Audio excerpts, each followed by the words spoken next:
Nesta oportunidade eu quero te cumprimentar com a doce e meiga paz de nosso Senhor e Salvador Jesus Cristo. Que a graça de Deus, que a alegria do Espírito Santo esteja na tua vida e na vida de toda a tua família. Nós vamos meditar hoje na carta do apóstolo Paulo aos Romanos. O capítulo é o 1, a partir do versículo de número 28.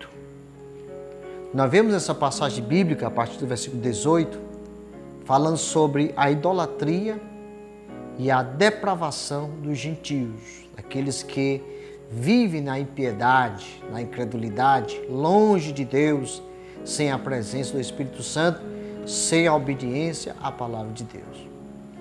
Aí aqui no versículo 28, Paulo vai dizer que esses ímpios, esses nércios, esses injustos, esses profanos, que não fizeram caso de conhecer a Deus, a Bíblia vai dizer a partir do versículo 28 que Deus entregou eles a um sentimento perverso para fazerem coisas que desagradam a Deus, recebendo sobre si a ira de Deus, o juízo de Deus. E aí Paulo ele traz uma lista de qualidades dessas pessoas ímpias, onde vai dizer que estão cheios de toda iniquidade, prostituição, malícia, vivem na avareza, ou seja, um amor deliberado às coisas materiais, cheio de maldade, cheio de invejas, homicídio, contenda, engano, malignidade. Essa é a situação da pessoa que vive sem Deus, sem a presença do Espírito Santo. Aí no versículo 30 ele vai dizer, continua dizendo, as qualidades são pessoas que vivem na murmuração, são detratores, aborrecedores de Deus. Ou seja, a situação dessas pessoas é tão deplorável que elas aborrecem a Deus.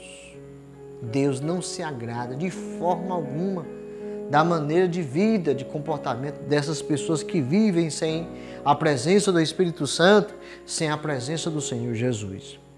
Aí são injuriadores, vivem ofendendo, blasfemando, soberbos, presunçosos, inventores de males, desobedientes ao pai e à mãe. Ou seja, são pessoas que vivem completamente longe, desgarrado da presença de Deus.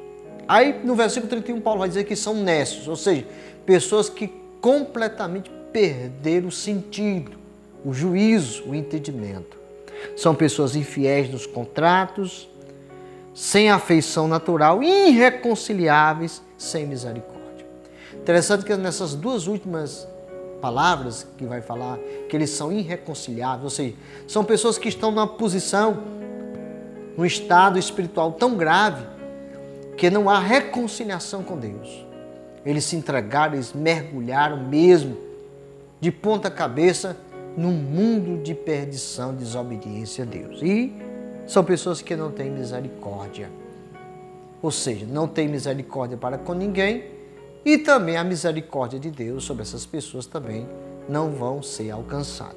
Aí no versículo 32 que eu quero meditar com você, que diz o seguinte: os quais, conhecendo a justiça de Deus, que são dignos de morte os que tais coisas praticam, não somente as fazem, mas também consentem aos que as fazem. Aí Paulo aqui, através do Espírito Santo, ele nos traz uma explicação espiritual muito forte, onde ele vai dizer que tanto aquelas pessoas que vivem nas práticas dos versículos anteriores ao versículo 32, praticando totalmente coisas graves, nocivas à vida espiritual, tantas essas pessoas são dignas de morte, de condenação, de perdição, do juízo de Deus, como também aquelas pessoas que mesmo que não estejam enquadradas na prática desses delitos terríveis, mas que apoiam, que consentem, que concordam, vão sofrer também o juízo de Deus. Então, meu amigo, a desobediência e o juízo da ira de Deus sobre essas pessoas não é só quem pratica o mal mas também quem apoia o pecado. E é assim muitas pessoas nos dias de hoje, às vezes que se dizem religiosas, pessoas que muitas vezes que dizem que estão com a palavra, não estão praticando essas características aqui de um modo literal, não. Mas muitas das vezes estão apoiando, consentindo, dando apoio a pessoas que vivem dessa forma. E Paulo vai dizer que tanto é condenável quem pratica o pecado, como quem apoia, consente, apoia o pecado. Com essa palavra.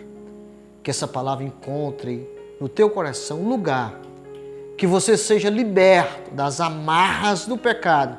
Abrace o Evangelho, que é o poder de Deus para a salvação de todo aquele que crê, que se entregue a Cristo e obedeça a sua palavra, para que você tenha direito a viver na glória com o Pai. Tenha cuidado, o inimigo está aí a enganar. O inimigo é especialista em enganar. Quantos nos dias de hoje estão dizendo que são religiosos, professando uma fé, mas estão no engano do pecado? Meu amigo, se houver pecado, haverá condenação. Se houver o pecado, a iniquidade, a transgressão, pode ter certeza que haverá condenação. Pode você ter as suas experiências espirituais, pode você ter os seus sentimentos, as suas emoções, mas se houver pecado, vai haver o juízo de Deus sobre a sua vida. O que faz a diferença, meu amigo, é obedecer a palavra. Não é as experiências espirituais. Não é qualquer bênção que você possa dizer, entre aspas, que recebeu, mas o que vale é obedecer o mandamento de Deus. Fique com essa palavra. Deixa o Espírito Santo esclarecer a tua vida, em nome de Jesus. Deus te abençoe, compartilhe esse vídeo, em nome de Jesus. Amém.